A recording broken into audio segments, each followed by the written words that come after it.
Joining us now is Michael Shank. He's a senior policy advisor to U.S. Democratic Congressman Michael Honda. He's also at the Institute for Conflict Analysis and Resolution. Mr. Shank, what will be Obama's plan tonight? What's he going to say? Well, as you've said, it looks like 10,000 out by the end of this year, with a full 30,000 out by the end of next year. Bipartisan call in Congress for something much more significant and sizable, something in the range of 30 to 50,000. We're not going to see that in the announcement tonight, however.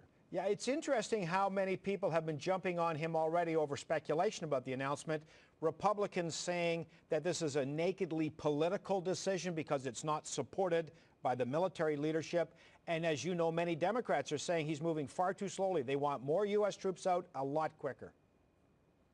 Well, this is what Petraeus was looking for. He leaked earlier this week 30,000 by 2012. You're right. I mean, it is interesting to see a trend in Congress, a bipartisan trend, increasingly Republicans coming on board, saying that the political opportunity to withdraw was after Osama's death.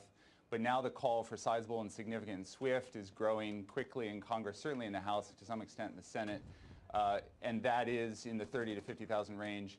I mean, the four main concerns in Congress are the following. There's a cost concern, there's a strategy concern, there's an oversight concern, and then there's public opinion. On cost, we're spending $2 billion a week. On strategy, we've tried every strategy under the sun in the last 10 years, from counterinsurgency to counterterrorism. Now Karzai is wanting no more airstrikes or night raids, which is problematic for Petraeus because he's increased airstrikes by 80% since McChrystal left office. But we're seeing in the last 2 years also an increase of insurgent attacks by 60% on U.S. forces. So security's not getting better. On oversight, several reports out in the past couple of weeks, one by Senate Foreign Relations Committee, showing gross misspending of funds. We're not seeing the reconstruction and stabilization of Afghanistan. Afghans aren't feeling any increase in security and economic opportunity and freedom of movement. So there's a real oversight and accountability issue of war profiteering, where that money is being spent. And lastly, on public opinion, you know, the majority consistently of American public opinion is pointing towards withdrawal, significant withdrawal of forces. And the Afghan majority is also saying that. 6 out of 10 Afghans want troops out in July and certainly by the end of the year. And so in all four areas of concern, there's a bipartisan call, and that's only going to grow in the coming weeks and months. Mr. Shank, the United States is not used to losing wars. If you have to pull out of Afghanistan without being able to say mission accomplished, would that be acceptable to the American people?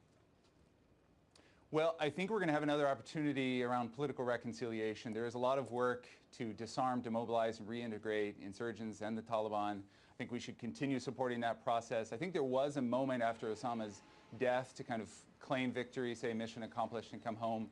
That opportunity hasn't been seized, so we have to look at the next opportunity. I think that will be around political reconciliation. The heavy military footprint is obfuscating some of that political reconciliation process, so a drawdown, I think, would enhance that, provided the international community really rally around and support Karzai and others in that political reconciliation. And as you know, if you're going to get a political situation, you have to talk to the Taliban. Is that politically palatable? I mean, we've heard recently that that has been happening, but it hasn't been addressed in any major way by the White House.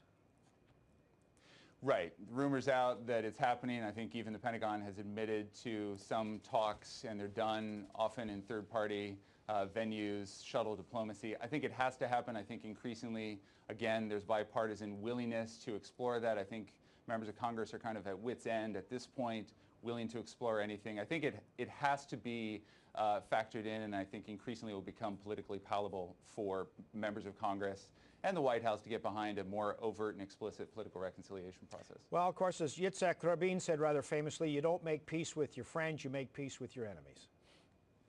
How true. Yeah. Michael Shank, nice to see you again, sir. Always good to talk to you. Thank you. Good to see you.